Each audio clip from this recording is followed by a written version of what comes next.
আপনারা শুনেছেন 17ই জুন একেবারে মানে অত্যন্ত মর্মান্তিক এবং একেবারে অপ্রয়োজনীয় একটা দুর্ঘটনা ঘটলো। আবার একটা রেল দুর্ঘটনা। কাঞ্চনজঙ্ঘা এক্সপ্রেসে করে কিছু মানুষ ফিরছিলেন তার পরিবারের কাছে। পরিবারগুলো অপেক্ষায় রয়ে গেল, মানুষগুলো আর ফিরলেন না। ভোরবেলা একটা ট্রেন আসছে একটা লাইন থেকে, সেখানে আর একটা মালগাড়ি ঢুকে গেল একই লাইনে। এখন নানা বিশেষজ্ঞ নানা রেলের বিভিন্ন বক্তব্য, কেউ বলছে সিগন্যাল ফেল করেছিল, কেউ বলছিল এই হয়েছিল সেই হয়েছিল, হ্যান হয়েছিল ত্যান হয়েছিল। এবং যথারীতি গত বছর করমণ্ডল এক্সপ্রেসের দুর্ঘটনা ঠিক এই জুন মাসে হয়েছিল, আপনাদের মনে আছে। গত বছর 2রা জুন হয়েছিল করমণ্ডলের দুর্ঘটনা। আরও অনেক বেশি মানুষের প্রাণ গেছিলো, এইবারও এতজন মানুষের প্রাণ চলে গেল। প্রতিবারই দেখা যায় রেলের পক্ষ থেকে বলা হয় দুর্ঘটনায় যে ট্রেনের যে পাইলটের যে ড্রাইভারের মৃত্যু হয়, প্রতিবার দেখা যায় সেই মরা মানুষটারই দোষ। কোনো জীবন্ত রেলের মন্ত্রী থেকে শুরু করে জ্যান্ত রেলের অফিসার কারোর কোনো দোষ থাকে না। ঠিক যে লোকটা মরে যায় তারই দোষ হয়, তার নামেই কেস রেজিস্টার্ড হয়। এক্ষেত্রে যথারীতি তাই হলো, করমণ্ডলের বেলাও তাই হয়েছিল। এখন দেখুন, এই দুর্ঘটনার বর্ণনা দেওয়ার কি হয়েছে না হয়েছে এগুলোকে নতুন করে বলার জন্য এই ভিডিওটা করা নয়। এগুলো আপনারা সবাই দেখেছেন, আপনারা খবর খবরের কাগজ পড়েছেন, আপনারা সব দেখেছেন, সব জানেন। কিন্তু আমি একটা কথা আপনাদেরকে বলার জন্য এই ভিডিওটা করছি। এই দুর্ঘটনাটা নতুন করে করমণ্ডল এক্সপ্রেসের দুর্ঘটনার ওই জঘন্য দুর্ঘটনা, এবং আমি আপনাদেরকে বলছি কোনোটাই শুধুমাত্র দুর্ঘটনা নয়, এগুলো প্রতিটা হচ্ছে ক্ষমার অযোগ্য, মানে কতগুলো হিউম্যান এরর, হিউম্যান নেগলিজেন্স, ক্ষমার অযোগ্য কতগুলো মানুষের ভুল, যে ভুলগুলোর ফলে এতজন মানুষের একেবারে জীবন চলে যায়। অকারণে মানুষগুলোকে চলে যেতে হয় অন্য কিছু লোকের দোষের জন্য। যখন গতবারও এই জিনিসটা হয়েছিল, আমরা কি দেখলাম, মানে একটা রেল, ভারতের রেল একটা সময় আমাদের পৃথিবীতে বলা হতো সবচেয়ে, বলা হতো মানে কি তথ্যের ভিত্তিতেই বলা হতো, সবচেয়ে বড় সংস্থা in terms of employing people. লোক নিয়োগ করার প্রশ্নে পৃথিবীর সবচেয়ে বড় সংস্থা ছিল ভারতীয় রেল। সবচেয়ে বেশি মানুষ ভারতীয় রেলে চাকরি করত। সেই ভারতীয় রেল এখন কর্মীর অভাবে ধুঁকছে। মানুষের বয়স হচ্ছে, মানুষ রিটায়ার করছেন, সেখানে নতুন কোনো রিক্রুটমেন্ট নেই। 5জনকে দিয়ে একজনের কাজ করানো হচ্ছে।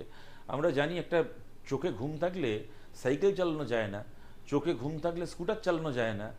আর এখানে আপনারা দেখেছেন এই ঘটনার পরেও খবরের কাগজের রিপোর্ট আপনারা দেখেছেন, যিনি মালগাড়ি চালাচ্ছিলেন এই দুর্ঘটনায় যার মৃত্যু ঘটেছে, টানা 3 রাত ডিউটি করার পরে তাকে জোর করে ঘুম থেকে তুলে নিয়ে গিয়ে চতুর্থ রাত টানা আবার ডিউটি করানো হচ্ছিল। কেন? তার কারণটা কি? লোক নিয়োগ নেই, কর্মী নিয়োগ নেই। আমরা বামপন্থীরা কর্মী নিয়োগের কথা বলে গলা শিরা ফুলিয়ে চিৎকার করে মরে যাব, শিরা ফেটে আমাদের গলায় রক্ত বেরোবে, তবু আমাদেরকে শুনতে হবে যে আমরা পুরনো দিনের এই সোভিয়েত মডেলের কথা বলছি। আজকের দিনে লেবার ইন্টেন্সিভ নয়, ক্যাপিটাল ইন্টেন্সিভ টেকনোলজির যুগ, লোক নিয়োগ করার দরকার নেই, একজনের কাজ 5জন করবে। এই করতে গিয়ে তার পরিণতি দেখছেন, একেবারে অকারণে এরকমভাবে একটার পর একটা দুর্ঘটনা এবং মানুষের মৃত্যু। সিগন্যালিং সিস্টেম বললো এর আগে নাকি কি একটা কবচ বলে কি একটা আনছে নাকি রেলে, হাজার হাজার কোটি টাকা বরাদ্দ করে কি ঘোড়ার ডিমের কবচ আনলো। तो कवच एक ऑटोमेटिक ट्रेन प्रोटेक्शन की टेक्नोलॉजी है। इसमें क्या होता है, मान लीजिए 2 ट्रेन हैं, दोनों ट्रेन अगर सेम ट्रैक पे अगर बाई चांस गलती से भी आ गई तो पास में आती है, उससे पहले पहले कवच उसमें ब्रेक लगा देगा और उनको रोक लेगा, तो एक्सीडेंट नहीं होएगा। मान लो एक ट्रेन के पीछे दूसरी ट्रेन जा रही है, तो इस केस में पीछे वाली ट्रेन एक सेफ डिस्टेंस पे रहनी चाहिए। अगर बाई चांस किसी भी कारण से ट्रेन अगर नजदीक आती है तो पीछे वाली ट्रेन में तुरंत कवच उसमें स्पीड कम कर देगा और उसमें ब्रेक लगा देगा। जैसे रेड लाइट है, तो रेड लाइट के पास में जैसे ही ट्रेन पहुंचे, उससे पहले पहले उस ट्रेन का कवच अपने आप उसे स्पीड को कम कर देगा, कम करके उसको रेड लाइट से पहले पहले रोक लेगा। कोई गेट आ रहा है तो उस गेट के पास जैसे ही ट्रेन पहुंचे, बाई चांस अगर ड्राइवर ने विसल नहीं बजाई तो भी कवच उसमें ऑटोमेटिकली विसल बजा। কবচ আনার পর থেকে অ্যাক্সিডেন্ট বেড়ে গেল আমাদের দেশের রেলে। যাই হোক, এই কোনো কিছু এগুলোকে নিয়ে আলোচনা হচ্ছে, আলোচনাগুলো জরুরি। তবে আমি বলছি এই আলোচনাগুলো আপনারা, আমি এগুলো না বললেও আপনারা কিছু কিছু মিডিয়াতে অন্ততপক্ষে শুনতে পাচ্ছেন।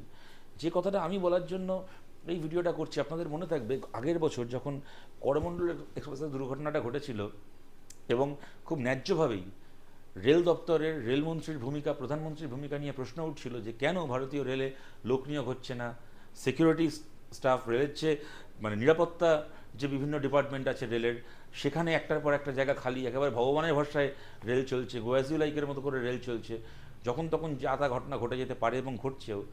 যখন এই প্রশ্নগুলো সবে করা শুরু হলো, তখন উল্টো দিকে হঠাৎ করে ফেসবুকে অন্য একটা ক্যাম্পেইন শুরু হয়ে গেল। কি ক্যাম্পেইন? যে অশ্বিনী বৈষ্ণব, যিনি ভারতের রেলমন্ত্রী, তিনি কত মহান লোক।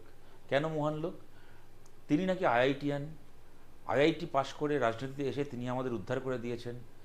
তিনি নাকি করমণ্ডল এক্সপ্রেসে যখন উদ্ধার কার্য চলছে তিনি নাকি পাশে ওখানে বসে থেকেছেন উদ্ধার কার্যের কাছে। অতএব তিনি কত মহান লোক। মানে একটা লোক তার দপ্তরের, তার সরকারের এই চূড়ান্ত অপরাধমূলক গাফিলতি, ক্রিমিনাল নেগলিজেন্সের ফলে এতগুলো মানুষের অকারণে প্রাণ চলে যাচ্ছে। রোজ একটা করে রেল অ্যাক্সিডেন্ট, ছোট বড় মাঝারি, প্রাণ চলে যাচ্ছে। এমতাবস্থায় তার অযোগ্যতাকে, তার কাজের ভুলকে, অপরাধকে প্রশ্ন করার বদলে তোমার অযোগ্যতার জন্য রেল অ্যাক্সিডেন্ট হয়েছে, মানুষ মারা গেছে, এটা বড় কথা নয়। কিন্তু যখন রেল অ্যাক্সিডেন্ট হয়েছে তখন মানুষ মারা গেছে, তারপরে যখন উদ্ধার কার্য হচ্ছে সেই সময় অশ্বিনী বৈষ্ণব কি ভালো লোক দেখেছো, তিনি দিল্লি থেকে উড়ে এসে করমণ্ডল এক্সপ্রেসের ওই দুর্ঘটনা সাইটের পাশে চেয়ার পেতে বসে থেকেছেন। এবং উনি একজন আইআইটি থেকে পাশ করেছেন। অতএব কি ভালো লোক, কি ভালো লোক। আরে রেলমন্ত্রী আইআইটি থেকে পাশ করুন আর পাড়ার পাঠশালা থেকে পাশ করুন, যদি রেলে লোক নিয়োগ না হয় তাহলে রেলের দুর্ঘটনা ঘটবে। রেলমন্ত্রী দিল্লিতে বসে থাকুন অথবা রেলমন্ত্রী রেল লাইনের ধারে চেয়ার পেতে বসে থাকুন, যদি রেলের সিগন্যালিং সিস্টেমে লোকে বসে না থাকে, সিগন্যালিং অথরিটি বসে না থাকে, তাহলে রেলের দুর্ঘটনা ঘটবে। অথচ এই একটা অতি মানে একটা অবভিয়াস একটা বাস্তবতাকে জাস্ট ভুলিয়ে দেওয়ার জন্য কোটি কোটি টাকা দিয়ে স্পন্সার্ড বিজেপির আইটি সেলের যে ক্যাম্পেইন শুরু হলো ফেসবুকে, টুইটারে, অনেক সাধারণ মানুষও আমরা তাদের গা ভাসিয়ে দিলাম। আমাদের কাছে মিথ্যে হয়ে গেল, আমরা ভুলেই গেলাম যে করমণ্ডল এক্সপ্রেসের মৃত মানুষের পরিবারের চোখের জল তখনও শুকোয়নি, তাদের তখনও চিতায় কাঠ সাজানো হচ্ছে, তাদের কবরের জন্য মাটি খোঁড়া হচ্ছে। যে মানুষগুলোর কোনো কারণ নেই মারা যাওয়ার, তারা নিজের পরিবারকে ফেলে, আপনজনকে ফেলে মারা গেল। আর যার অযোগ্যতায় মারা গেল তাকে প্রশ্ন করার বদলে তিনি আইআইটি থেকে পাশ করে রেল লাইনের ধারে চেয়ার পেতে বসে আছেন বলে তাকে আমরা মহান দেবতা বানিয়ে দিলাম। কি হলো, বছর ঘুরতে না ঘুরতে আরও কিছু আপনজনকে আমাদেরকে হারাতে হলো। আমি রেল অ্যাক্সিডেন্টের কারণ কি কারণ তার ডিটেলসের জন্য এই কথাগুলো বলছি না, এইগুলোকে নিয়ে আলোচনা হচ্ছে, আলোচনা হবে, আলোচনা হওয়াটা জরুরি।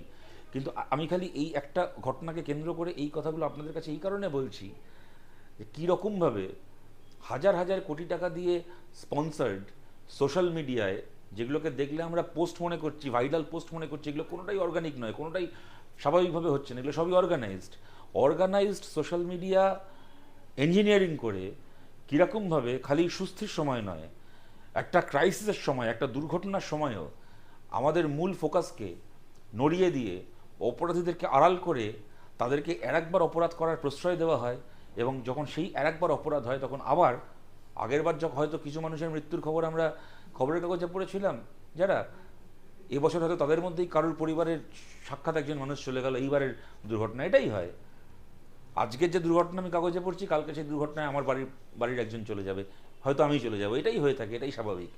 কিন্তু এই বাস্তবতার সামনে দাঁড়িয়েও সত্যিকারের প্রশ্নগুলোকে আমাদের মুখ থেকে সরিয়ে দেওয়ার জন্য, আমাদের সামনে থেকে সরিয়ে দেওয়ার জন্য এই যে সোশ্যাল মিডিয়া ইঞ্জিনিয়ারিং বিজেপির আরএসএসের আইটি সেলের নেটওয়ার্কের, এর বিরুদ্ধে আমাদেরকে সচেতন হতে হবে। তোমার রেলমন্ত্রী কোন পাঠশালা থেকে পাশ করেছে আমাদের কিচ্ছু যায় আসে না, কিন্তু রেলমন্ত্রী যদি রেলে লোক নিয়োগ না করে, যদি রেলমন্ত্রী রেলের সিগন্যালিং সিস্টেমের আধুনিকীকরণ না করে, রেলের লোক নিয়োগ করে, কর্মী নিয়োগ করে, লাইনের উন্নতি করে, সিগন্যালিং ব্যবস্থার উন্নতি করে, রেলের ইনফ্রাস্ট্রাকচারের উন্নতি করার বদলে যদি সেই টাকা খরচা হয় মোদির চাঁদ বদন ছাপিয়ে বিজ্ঞাপন দেওয়ার জন্য, রেলের বন্দে ভারতের বিজ্ঞাপন দেওয়ার জন্য, তাহলে এরকম ঘটনা ঘটবে।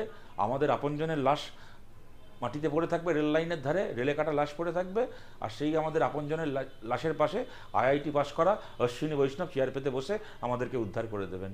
আমাদের কাছে প্রশ্ন এখন, আমরা এইটাকে চাই, নাকি আমরা নির্মোহ কঠোরতম সমালোচনা করে রেলের জন্য যে ব্যবস্থা দরকার সেই ব্যবস্থা নিতে সরকারকে বাধ্য করতে চাই?